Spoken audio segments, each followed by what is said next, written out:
So have you ever wondered why Olympic eventing has two stadium rounds in it? And I don't want to bury the lead here. I'm not trying to leave you hanging. It is a very simple answer. And in this video, we're also going to break down the differences between the two different show jump rounds. But ultimately, the Olympic Committee has a rule. You cannot have the one stadium round qualify for both the team medal and the individual medal. So they had to break it up. So what they had to do was they had to create two separate stadium rounds, one to determine the team medal and one to determine the individual medal. Now we're going to look at this article by Eventing Nation, which of course I will link down below, where they break down the two different specifications, because they are two separate rounds, so they do have two separate specifications.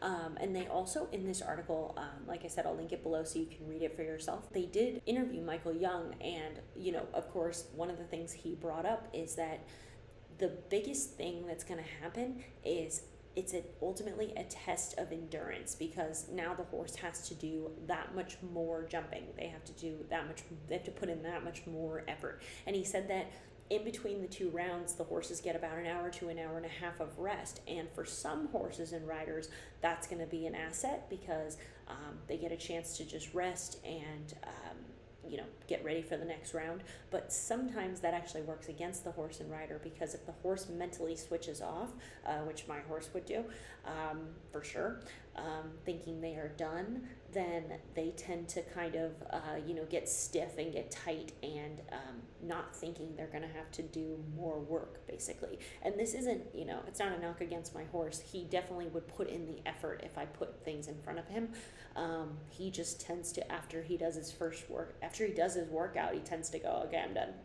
He's like, I hope you enjoyed the hard work I put in, but that's it. That's the limit. That's the max.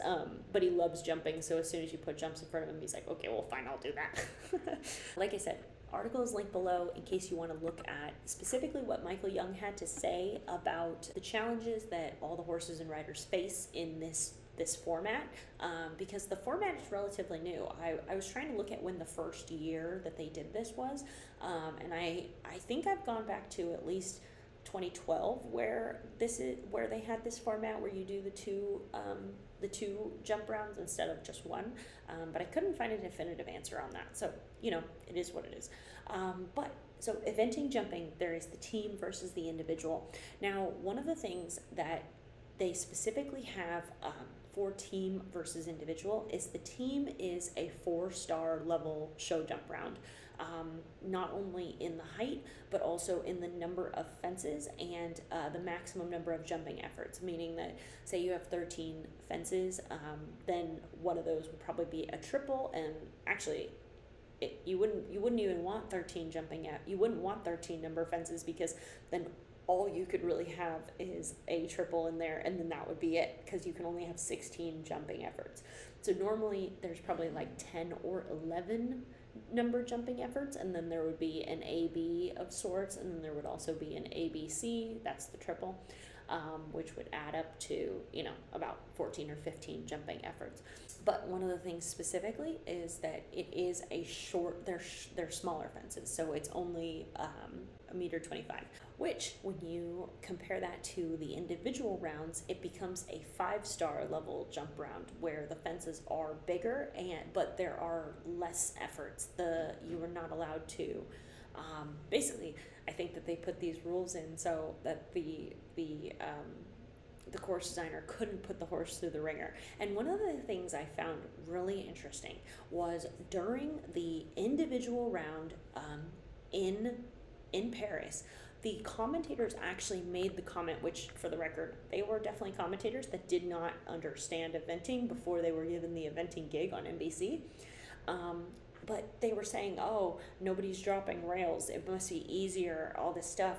And it's like, no, actually, that's just the top 25 riders in the world, right? This is the Olympics, and only the top 25 from the eventing competition can actually even compete in the individual show jump round. So you start with like 75 pairs. So by the end of the last day, you only have the top 25. So the fact that nobody was dropping rails to me wasn't as surprising as it was to apparently the commentators on NBC. But I'm also going to make a video called Commentary on Commentary, so I will link that here when it's ready to go. But I'm really excited for that one because let's put my sassiness to good use. Like I said though, the reason that you have the two separate jump rounds is because you cannot win 2 medals for one athletic effort. So what they had to do was they had to make 2 separate rounds, and one represents the team and one represents the individual. Now, if you are competing in the Olympics and you're not on a team, you still have to do the team round of jumping. And then if you're in the top 25, then you would do the individual round of jumping. Because the team round of jumping is, so like I said, 75 pairs start. So let's say 60 of them make it through cross country.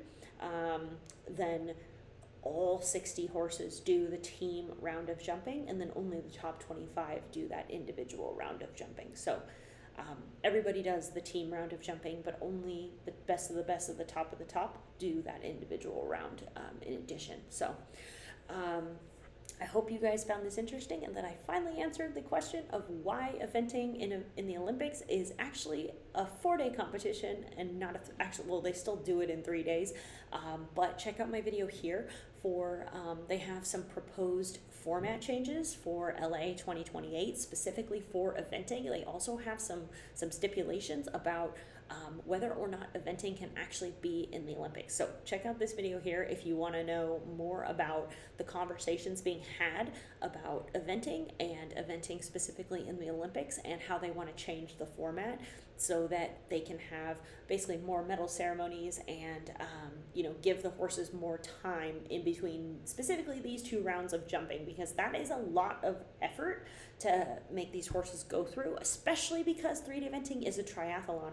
So it's so much more amazing to know that these horses are actually completing 2 separate jump rounds after they've done like a really difficult cross-country course that was literally like 10 minutes long. For a frame of reference, the other folks competing in equestrian events, those horses have the one thing they have to do. So in eventing, these athletes have to be extremely versatile, but even for me, this is a lot to ask a horse to do at the end of a really long competition, which should be the hardest they've ever done, right? That's what the Olympics is all about. So interesting. Let me know what your thoughts are below. Do you agree, disagree? And watch the format changes proposed for LA 2028, because that's going to change this entire conversation. Not in the sense that they won't do 2 different show jump rounds, but they're going to change up the order so that they're not doing both the show jump rounds on the last day within an hour of each other. So let me know what you think, and I'll see you in the comments below. See you on the next one.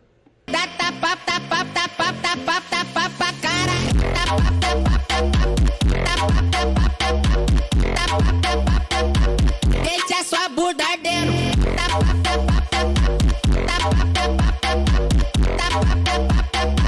Deixa sua bunda ardendo. Toma sua safada, fica sua safada, vai.